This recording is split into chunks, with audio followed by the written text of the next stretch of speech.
Hey there my fellow designers and creatives, hope you're all doing well. This is Chetan here from Design Palette and I'm back again today with a very new exciting tutorial. And in today's tutorial, I'm going to show you how you can learn to design really awesome websites like a pro. And when I say pro, I mean pro, because I'm going to be teaching you guys a really cool concept and a very nice way of learning to design websites, which is totally going to up your skill set in UI design. So without any further ado, let's get started.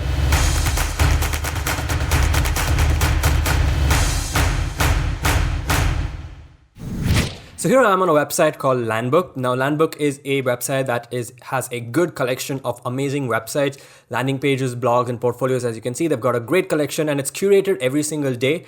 These guys don't design it, but obviously they find it online and they curate it on their platform. The other one is called One Page Love. This is also a pretty cool website. These two websites are the ones that I often go to get inspiration and ideas from. So when you're learning to design websites, you always want to start with the basics and the fundamentals and, take things slowly. So what I'm going to do is I'm going to show you guys a really cool way of redesigning this website. I'm not just going to go about and, take a screenshot, but I'm going to show you the behind the scenes of how this website is actually built. So when you are communicating things to the developer or the person who is developing the website, or if you are a developer yourself, it becomes much easier for you to understand and communicate better so that the website is built as accurate as it is designed. It's going to be really awesome and interesting. Okay, so when it comes to designing interfaces, there are 4 things that I believe that is very important to understand. One is the selection of the font and the font combinations. Second one is the color, which could be the font color of the entire website, any buttons, anything, anywhere color is used, the color combinations for that, the color saturation, brightness, accessibility, all those. Third one is the layout, is the structure of the website, the information architecture, the hierarchy of the information that is presented on the website. And last but not the least, spacing, which is the distance between the elements, the law of proximity, and of course, white space. So these are the 4 things that I kind of focus on whenever I'm talking about UI design. So coming back to this, I'm going to go ahead and just make a duplicate of this. So we have another copy. All right. Now I'm also going to talk about a couple of Chrome extensions that you can use. When I will show you guys, while I'm designing it, that are really going to help you, when it comes to designing websites. All right. So before we get started, just one more thing. If you haven't checked out my previous video on designing interfaces for mobile apps, I highly recommend you check those out. Those are pretty cool and interesting, fun videos that explain a lot about the basics and also a really cool way of learning it like a pro. So anyway, let's get back to this video. So let's take a look at the first one, which is the font. Now, when you are choosing fonts, there are literally thousands of ways to do that. One of the ways that I do is I usually prefer sans serif fonts, and sans serif fonts are kind of like clean in my opinion. I kind of like them, so I always choose that. Now, there are tons of fonts that are out there and you have to choose which one works well. One of the ways you can do is actually by going to these landing pages that you find, and you can actually use the same font that they have used. So over a period of time, you get to learn about all the new fonts that are there, what fonts people are using, the font combinations and stuff. So for Webflow, they use a font called as Graphic. Now to show you, there is a Chrome extension called as What Font. So if I click on it, I can actually hover over any text element. And if I click, it's going to go ahead and show me the color, the line height, the size, the weight. See, and as you can see, it says it's a sans serif font and the name of the font and the weight of the font as well, whether it's medium, regular, bold, black, or whatever the font is. So that's really important to know.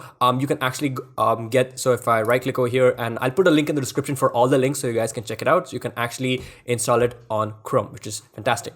So what I would say is if you want to find a new font, you can go ahead and actually search for it. Now, the other 2 options that you have is to use Google Fonts. Now, Google Fonts also are pretty good, but the only problem is they get boring after a certain period of time. And you have a lot of options over here. You've got Poppins, which is my favorite, which is one of my favorite ones. You've got Open Sans. You've got Monsant, which is quite popular. You see it almost on any website. Railway is pretty good. And of course, you have Adobe Fonts. If you have an Adobe subscription, you can get a list of bunch of crazy fonts completely for free. All right, so those are a couple of ways that I decide to pick free fonts. Now, Graphic is a free font as well. Link will be down below in the description. Fantastic. All right. Now, one of the concepts that you want to understand is responsive design, right? So what I'm going to do is I'm going to right click anywhere on the website and I'm going to go ahead and click on inspect, all right? And now this new panel is going to come and, it's going to pop up. All right, I'm just going to close this. Now, this might look very scary and very, intimidating, but believe me, when I started it, I felt it was too scary, but now I really enjoy looking at this information and this data. So let me tell you what's happening over here. So basically this is our website screen and I have the option to see the website as though I'm seeing it on a different device. So for example, now since I'm viewing and since my screen is 1920 by 1080, I can choose to view it at 1920 by 1080. So if I go to responsive and type 1920, all right, I can actually see how the website looks at 1920 by 1080, which is kind of how it looks like this. Now, if I want to see how it looks on a 4K screen, it's going to look like this. All right. So as you can see, this part is quite stretched. All right. And I'm just going to scroll down and this is quite long. All right. So we can see a lot of, we can actually see how it would look on a bigger screen.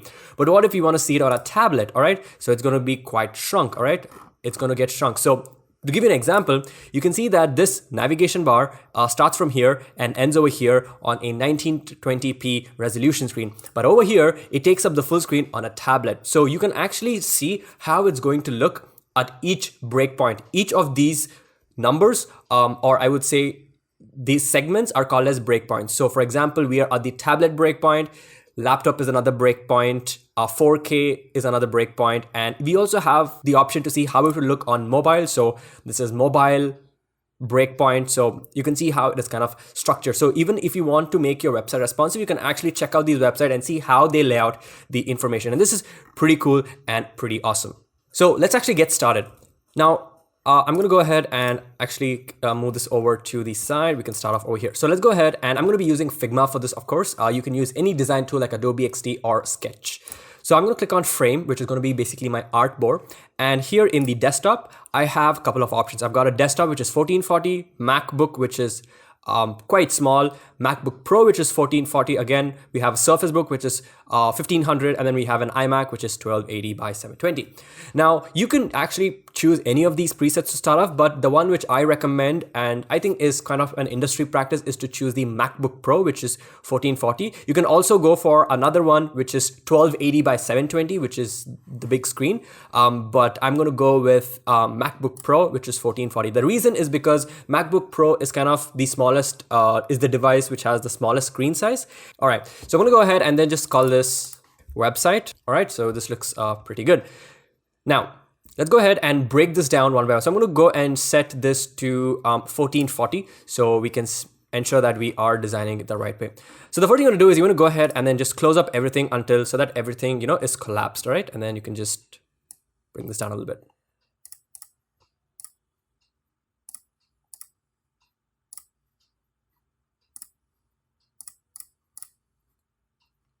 All right, so basically we have some information over here, and then we have something called as a head, and then we have body, and then we have some other information. All right, now the head actually contains some metadata. So all this is JavaScript and all kind of information that you really don't need to care about when you're designing interfaces. So we can close it up. The one that we're going to focus on is body. This is where all our content sits, and we can actually understand how these are actually built. Now, this is the pro way of doing it. Let me show you the amateur way of doing it. And that is not wrong, to be honest, but it does not make you understand how the website is actually, built when you design it. So for example, if this is the website, there is a Chrome extension called as full page screen capture. What that's going to do when I click on it is it's going to go ahead and automatically scroll, and it's going to go ahead and create, a big screenshot of the entire website. Now, this works perfectly sometimes. It does not work perfectly sometimes. And that is the biggest problem with this. So as you can see over here, it does not look right. It's kind of whacked out. Now, obviously you can go ahead and click on a print screen on your keyboard, or you can take a screenshot. But the problem is when I take a screenshot of this, let's actually take a screenshot. All right, I'm going to come over here and I'm going to go ahead and paste it. All right, so we have a screenshot over here, which is fine. All right, now you can go ahead and if you want to learn about the size and the way everything is put out together, so let's go ahead and type in some text. Let's type in Prospero. All right, and then I'm gonna go set this to white. All right, and this is gonna be graphic, and I'm gonna set that to bold. or actually this is going to be semi-bold. All right. And I'm going to go ahead and increase the font size. Now, take a look at this. Over here, if I go and choose what font and I click over here, it says that the font size is 100. All right. Now, if I go and set this to 100, all right, you can see that it's actually not 100. You can see that it's kind of not 100. So ideally, what you would end up doing is you would go ahead and increase it so that it would match this, all right, 124. But in reality, it isn't 124. It is actually 100. That's because the screenshot can be quite misleading sometimes, all right? So when you are learning to design websites and you want to understand what font size to use, what colors to use, and the spacing and stuff, it's better to see the backend information, which is actually the code on how it is, so you can understand it much better. And I'll give you, and we'll build a little bit over here, and I can show you how it actually is to be done. All right, so I'm gonna go ahead and then just delete everything over here, and we're gonna start with this. Okay, so the first thing I'm gonna do is I'm gonna go ahead and create this background color. So I'm gonna press R on my keyboard, and I'm gonna go create a simple rectangle like so. All right, and there's a couple of ways you can pick color. So I use a color picker called as Colorzilla. You can click on that and I can click on any color that I want. For example, over here, and it's going to, if I click, it's going to copy that color to the clipboard. All right, let's actually do that again. All right, and now I can go ahead and then paste this color, and that looks much better. All right, so we are using the exact same colors. Perfect. Colorzilla is one of my favorite tools. Okay, so let's start off with this navigation on top, right? So let's go here and we're going to open up this body. And in this body, we have a lot of main components, all right? So this whole component is for the navigation bar. This is for the hero section. This, as you can come down, if you hover over, you can see this is the next section, and then you have another section, next section, and then you have a footer, obviously, which is probably the end, the last one, right? The footer, you can see it. All right, cool. So let's actually take a look at each one by one and see how it is done. All right.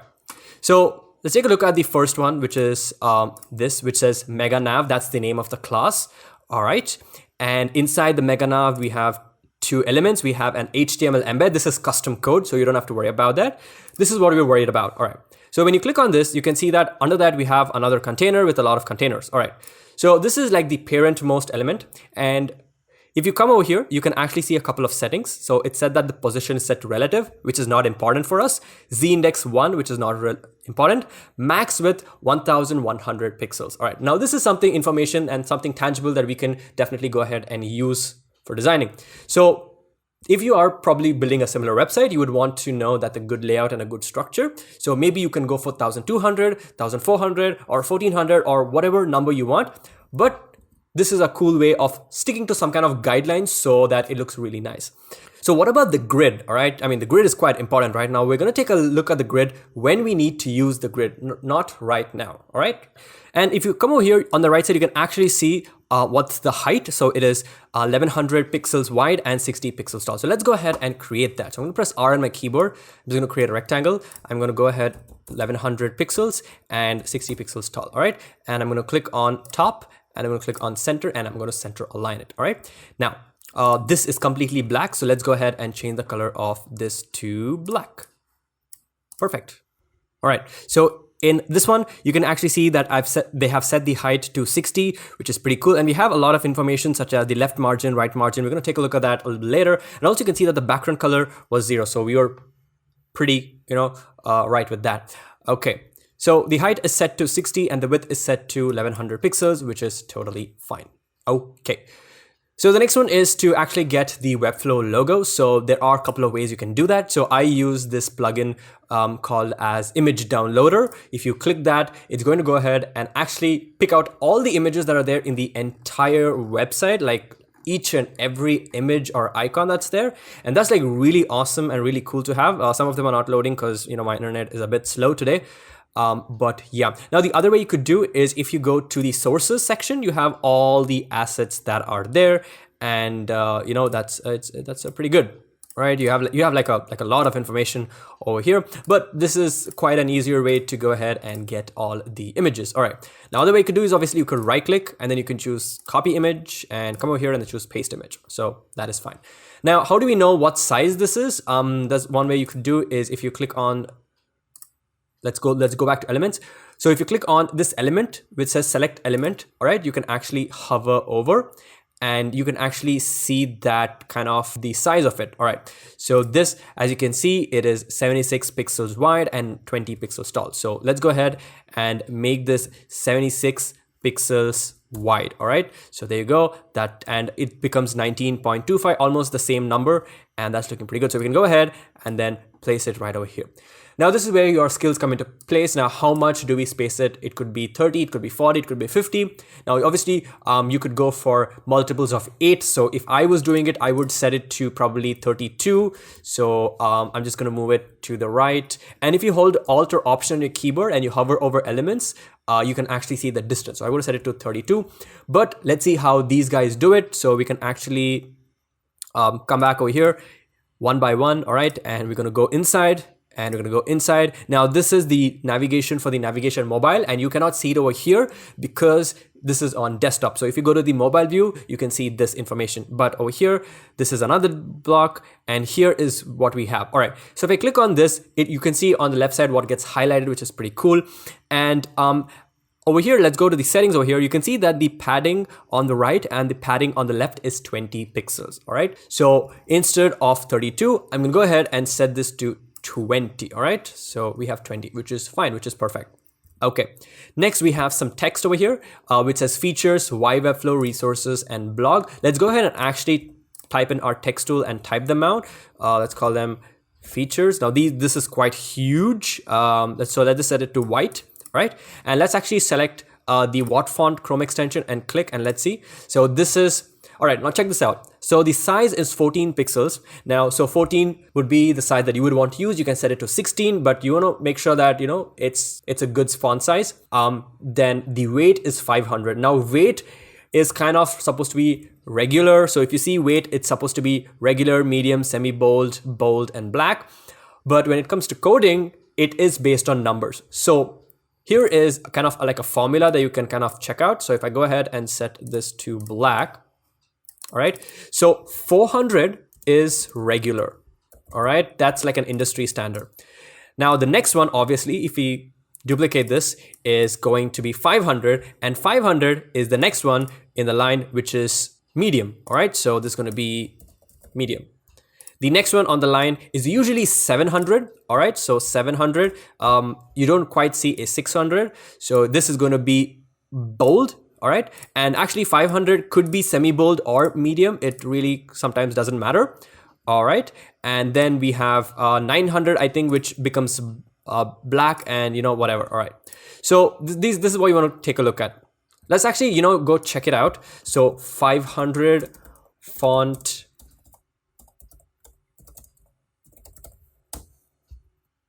Okay, so if you actually see over here, it says it starts with 100, which is thin, 200 extra light, 300 light, 400 normal, 500 medium, 600 semi-bold, 700 bold, and then we have extra bold and ultra bold. So there you go. So 500 is actually medium. So we can set that to medium. All right, so go ahead and just delete this. All right, so we're gonna go set this to medium and set the size of this to 14, and there we go. Okay. Now also the line height, which is basically the distance between one line and the other line. In this case, since it's only one line, they have set it to 14, which is totally fine. So we can set it to auto. Okay, I'm gonna go ahead and then move this to the top. And if you select this and then hold down Shift and select this, and you center align it, you can see that it kind of gets center aligned. Now, what is the distance that you want to put between this element and this element? Now, obviously, you can choose that. I would say 32, any number which is multiple of 8, which is a good number. You can also set it to 30, but let's see what these guys have done. So if I hover over here, you can see that on the right side, all right, there is some kind of a padding of 20 pixels. And all right, and let's close this up. Let's go to the next section, which has all these put together. Let's open this up. All right, let's drill down deeper. The first one. Okay, so this also has a padding of 20. So ideally 20 plus 20 is 40. So I'm going to move this 40 pixels to the right, which is fantastic. The next ones we want to do is why webflow, resources, and blog. All right, so why webflow. All right, and then resources, and blog. All right, There we go. So I'm going to select all these 4, and I can actually come over here and choose tidy up, which is going to space it out evenly. And here in the number, I can actually choose what is the distance, and it's going to be 40. So if I hover over each, you can see that the distance is 40, and that is fantastic. All right, so you would want to go ahead and do the same thing for this as well. Or let's actually go ahead and do it right now. All right, so the next one is, whoops, made in Webflow. Okay, and then we have this button. Okay, so we can actually go and click on this element and directly choose the button directly.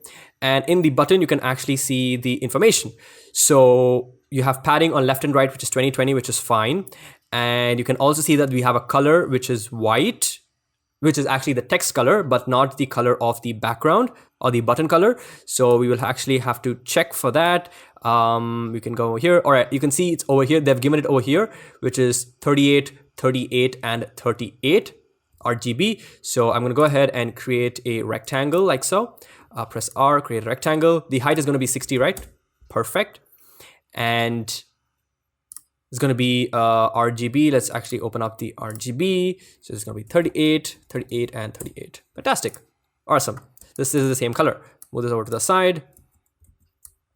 And I'm going to put this right over here. Okay. Now, what is the width? All right. Now, the width obviously depends upon the text. So here it says view dashboard. So now this is at the back. So I can right click and choose bring to front, and that's going to bring it right up. Okay. And we can go ahead and call this view dashboard. Okay, and now here is another fun part. So if I come over here and click, you can see that the let me actually go up over here.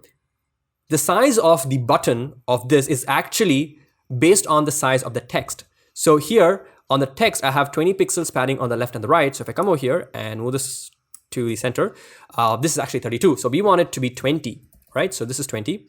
I'm going to move this and 17. All right, so we need one more. So a cool tip you can use, if you hold down Control on your keyboard or command, and you can use the left and right arrow keys, and that's going to increase the size in one increment. So I'm going to click on the right key once, twice, thrice. So you can see that it's slightly moved. All right, and I'm going to move this back, and we have 20, 20. And again, over here, the distance between this and this should be 20. So 1, 2, 3. And this is looking pretty good. All right, so we have something that looks like this, and we really, learn to design something really nice just by looking at the code behind. So now let's finish up this top section. All right, I'm going to show you a couple of cool techniques. And how do you know what is the grid size for a particular website? We're going to check that out.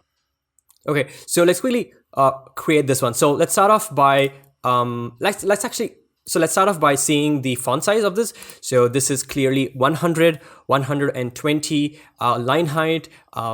The weight is 500, and I don't think the weight is 500 in this case. This looks quite wrong in my opinion, but sometimes we can check it out over here also. So if I click on this element, we can see that, okay, the font weight is 500, which is surprising. Okay, so I'm going to go ahead and press T on my keyboard, and then I'm going to type in Prospero. All right, we're going to go ahead and change the color of this to white. Okay, this is supposed to be 100. Oh yeah, it looks fine. All right, and then set this to 120. Okay, oh sorry, 120. Okay, perfect. Now, we want to move this over to the left side because we want all the content to be on the left. Okay, like so. But how do you decide what is the distance? Now, obviously, this is a design decision that you can take. You can set it to 160. If I was there, I would set it to 160 because it's kind of like a round number and a multiple of 8. It looks pretty nice. But let's see what these guys have done. So what they've done is they've added a top padding and a bottom padding. So the top is around 20 pixels, which is fine. All right, and on top of that, again, if I go up, you can see that if I click on this one, you can see that this green section kind of gets highlighted.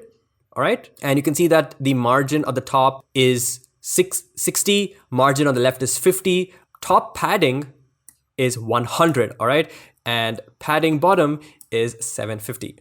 And it also says that the max width is 550. Now, this is some information that'll be useful when you give it to the developer, but you can also kind of help him understand in the design as well. So basically, it's 100 pixels plus, if I go and select the actual text, 100 plus 20, which is 120. So we're going to move this 40 pixels up. So it's 120. Okay.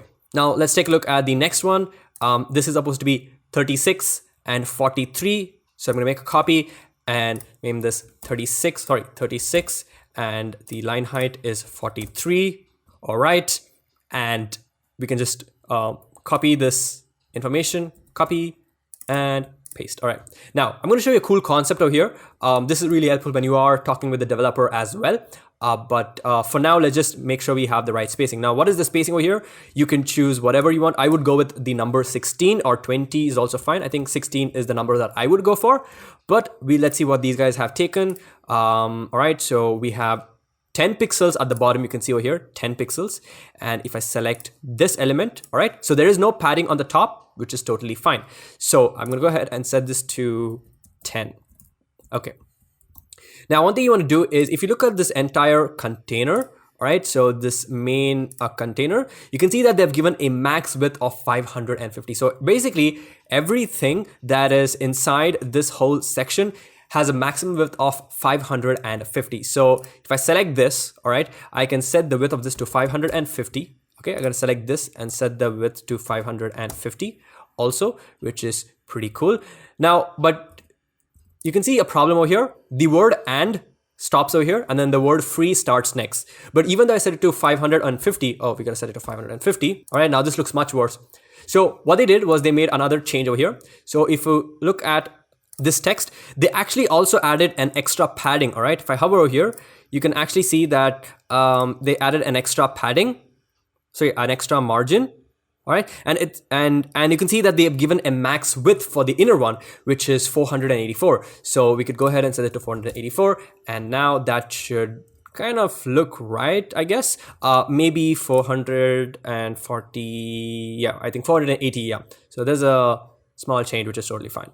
Okay, that's good. Now let's see the bottom margin. What is the bottom margin that they give? So they've given about a margin of 20. All right. So they're using multiples of 10 in this case. So they're not using multiples of 8, they're using multiple of 10. That's why each of these was 20 and this is 10 and this is 20. All right. So let's go ahead and copy all this. Let's duplicate this and then paste it over here. And now we can actually check information for this, which is 16, 30, yeah, and regular. So this is going to be regular, 16 and 30. Okay, that looks fine. So we want to move this 20 pixels at the bottom. Okay, that's fine. And the color also is, as you can see, it says 20, it's white, but 75% opacity, which is amazing. So we're going to go click on that. We're going to set this to white and 75% opacity. Perfect. This looks really nice. Amazing. Okay, now I'm not going to do the buttons for now. That's something that it's quite simple. But let's go ahead and right click. We can copy this image. Now, sometimes you can't copy this image. So ideally what you would want to do is you can actually come over here and search for that image. All right. Now it's taking time to load for me for some reason. It is taking a lot of time. So the other way to do is actually click on the element. All right. And here you can see the background image where the asset has been stored. I can just copy that, Control C and Control V. Okay, so it says the XML file does not have something associated with it. Okay, looks like something is wrong. So let's check again. All right, so let's try this. Double click.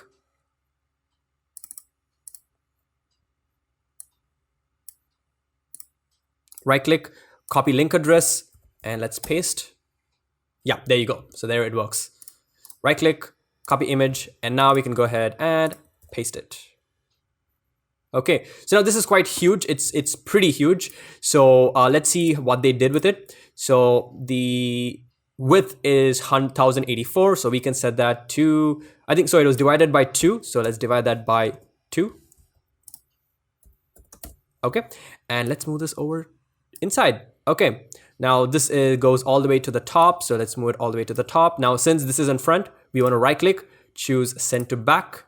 All right, and we also want to send the background, and then which is basically the rectangle, and choose send to back. So now it comes front. All right, so now this is looking pretty great. Fantastic. So the next one we want to take a look at is Let's scroll down. All right, so this is where we have a grid. I think this is also a grid. Let's check that out. Now you can obviously check if it's a grid or not. That's pretty cool. So I'm going to come over here and let's go scroll down until we come over here. So let's click on this and let's select the element and let's go up in the hierarchy until we find. So we have this section and then we have, this is where the text is there. The next one is the grid. So you can see that it says the display is set to grid, which means it's a grid. Now, how do you know what is the width and the height and the gutter width and all those information? Everything is right over here. It says the grid column gap is 16. So this 16 and the grid row gap is 16. Here, there's only one row, so it actually really doesn't matter. But this is where you can actually see 16. And what we can do is we can actually click on one of these. We can copy this. So 452 by 500. Let's actually go ahead and make this bigger. So you can hold down Control and then click to expand this. All right, let's come down somewhere over here. All right, another thing you can do is also set up rulers. So press Shift R and you can get rulers. So I'm going to go and snap the rulers like so and snap it over here as well. So now we know we can properly align it without making any mistakes. Now, one thing before we want to do that is set up our character styles and our design system. So let's start off with this. Okay, so this, I've already set up colors and I've set up a text style. So what I can do is I can click on this button and I can click here and say create style. So now I'm going to give this a name. So let's say we call it nav link and I'm going to say 14 pixels. So this is just a random name. You can give any name you want. I'm going to press enter. Okay, so now you can see every link that I give kind of sits and I can choose. So for example, if I select this one, I can click here and click on plus and I can call this hero title or I can call this H1. All right, H1 is a heading tag. All right, and we can call this, this was 100 pixels, right? So 100 pixel. So now if I click on this button, you can actually see I can choose whichever. And if I click on this, it's automatically going to change to that one. And if I click on this, it's going to automatically change to this one. If I click on this and set this to this, it's automatically going to change to that one. Okay, now we can do the same thing for colors as well. You can go ahead and set up a character style for this also and this also. Okay, so let's go ahead and select the first one. And here in the fill also, we can actually click and call this white. Okay, and we can select this one and we can click on this and call this white and just say 75%. All right, so 75% white. Now if I want this and I want to change this to white, I can just click over here and choose at 75% white and that's automatically going to change over here. So that's how you create character styles. Fantastic. So let's come back to the grid, shall we? So we were looking at the grid, which was actually 542 by 500.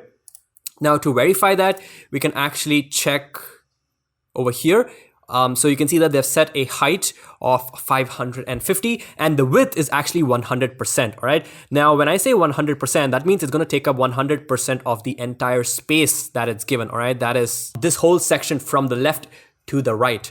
All right. But what they have done is, if I'm not wrong, if over here, in this section, they have set a max width to 1100 pixels again. So basically this is going to become our big container. Okay, so let's go ahead and quickly create a rectangle. We're going to make this 550 by 542. All right, let's 542 by 500, sorry. Or really it doesn't matter. Let's set it to 550 by 550, which is not a big deal. Okay, and we can duplicate this and move this over to the right side. And now 550 doesn't actually work. So we need to subtract 8 because we need the column gap of 16 over here. So if I set -8 over here and -8 over here as well. So now we have 8 pixels gap, you can see. And I just want to move this to the right, 8 pixels. So we have 16 pixels, which is pretty good. And now we can actually go ahead and grab the image. So one thing we can do is right click. Okay, you can't choose the image again over here. So we can use the image downloader and I hope I get the images this time. Oh yeah, so there we go. I right click, I can choose copy image. I can come over here and then choose paste image. Okay, now this is quite huge. So what I'm gonna do is I'm gonna press right click. So I'm gonna right click, choose copy properties, right click, and then choose paste property. So that's gonna go ahead and fit itself into this container over here. We can go ahead and delete this. Okay, right click, choose, let me have to open this again. Yeah, open that up. And right, so right click, copy image, paste. All right, and there's a shortcut which is Control Shift C and Control Shift V. Oh, sorry, Control Option C and Control Option V, and that's gonna close it up. All right, so this is looking pretty good. Now let's see what we have. What else we have? Okay, we have some text and stuff like that. All right, so the same thing applies over here. Let's see if this was made with a grid. Yes, as you can see, this was also made with a grid, which is fantastic. So we can check out the settings. So the grid column gap is 75. So this is 75, this is 75, and the grid row is 25 and 25. All right. So, and the rest is pretty much it. This also seems to be a grid, if I'm not wrong. Yes, there you go. It is a grid. You can actually see that the display is set to grid. So padding on top 32, and that's basically the distance. All right. So that's how you go ahead and, learn and build a website. Now, a couple of ways you can pick colors is I usually go to websites like these, or I go to dribble.com and I scroll down until I find some kind of color I like. So I can copy this color. So I have to open this up. I can right click, copy image, and I can paste it over here. And then I pick the colors from here as well. So that's one way of doing it. Okay. So you can go ahead and copy any of the colors you want. There's literally no problem with that, because when you're learning, it's going to take time for you to kind of get an understanding of what are the right colors to choose, what are the right fonts to choose, and so on and so forth. So that's pretty much it for this video, guys. Thank you guys so much for watching. Hope you guys really enjoyed it. If you did, let me know in the comment sections down below. Make sure to leave a like and subscribe to the channel for more amazing, awesome content. And I'll see you guys in the next video. So till then, take care and bye-bye.